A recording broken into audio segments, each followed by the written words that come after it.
Okay, here is the second video. That is second question.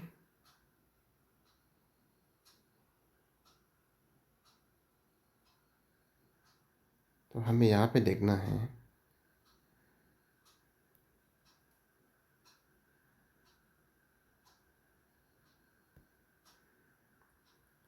So the question is evaluate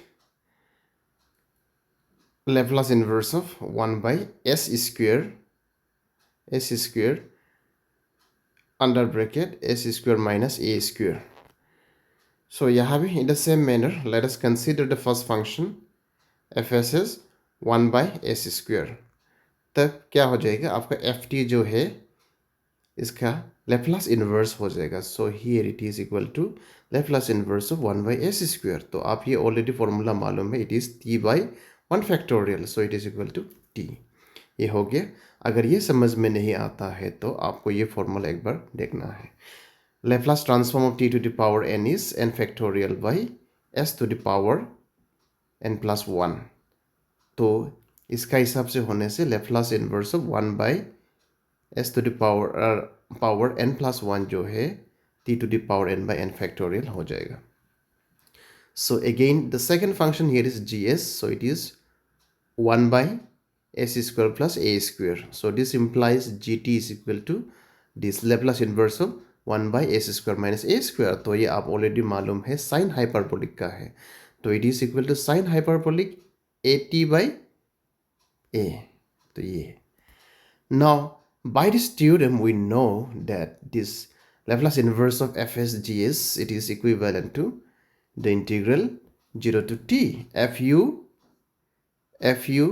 g t minus u du. लेकिन आपको इधर मालूम होना चाहिए ये जो है ये एफ यू जी यू जो है ये आगे पीछे भी हो सकता है. आप जो है यही सेम इंटीग्रल को आप आगे जी यू आगे लिख सकता है and then F T minus U D U भी लिख सकता है.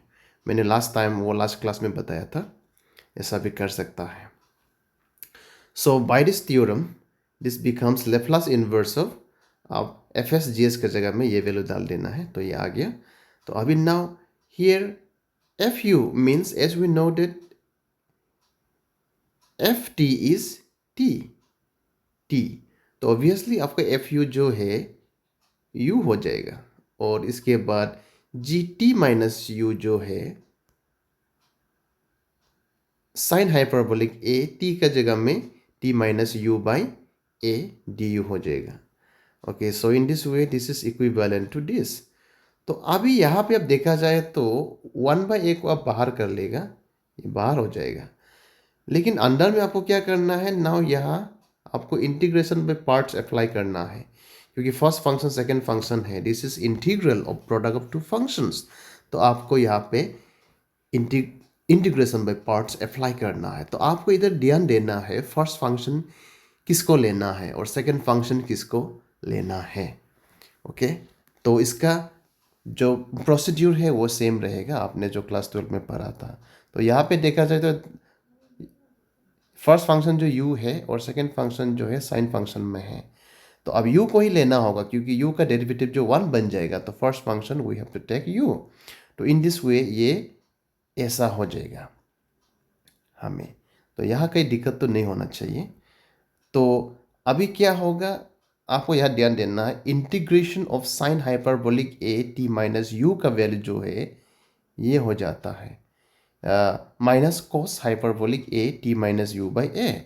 वो क्यों है, क्योंकि आपको ऑलरेडी मालूम होना है इंटीग्रल ऑफ यहाँ पे integral of sine hyperbolic x is equal to cos hyperbolic x plus c है.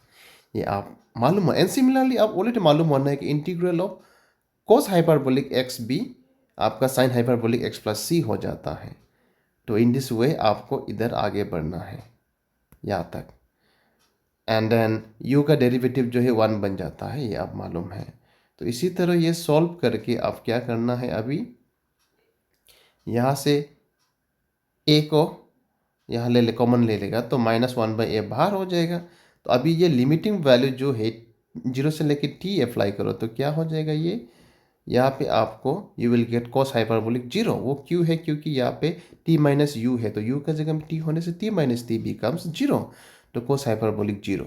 एंड देन अगेन आपको 0 डालता है। अगर लिमिटिंग वैल्यू 0 होगा तो ये सेकेंड टर्म जो 0 हो जाएगा, क्योंकि आगे में एक u है तो 0 हो गया ये। तो यहाँ प्रॉब्लम नहीं होना है। इन द सेम मैनर यहाँ भी आपको ऐसे आगे बढ़ना है।